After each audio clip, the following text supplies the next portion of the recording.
به نام اورمزده بخشاینده بخشایشگر مهربان شناوت رهوره مزدا اشم و ایشته مستی اوشتا هستی اوشتا احمایی اتشایی و ایشتایی اشم مزده اسنو احمی مزده اسنو درست اوشتری فرمرانه آستو تسچا فرمره تسچا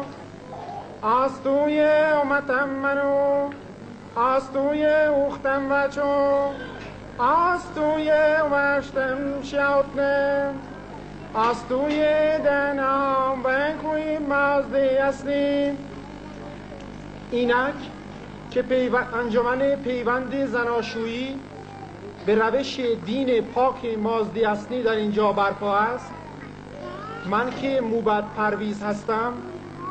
به گواهی یکتا آفریننده دانا و توانا، به گواهی فروهر اشوزرتشت اسپنتمان و به گواهی پاکان این بزم از شما میترا دخت بهدین گشتاس میپرسم که سهراب پور بهدین رستم را به داد و آیین دین وحی مازدی اصلی به همتنی، به همروانی، به همسری خود میپذیرید؟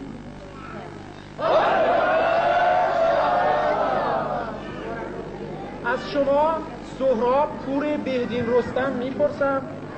که میترا دخت بهدین گشتاس را به داد و آیین دین وحی مازدی اصلی به همتنی، به همروانی، به همسری خود میپذیرید؟ بله.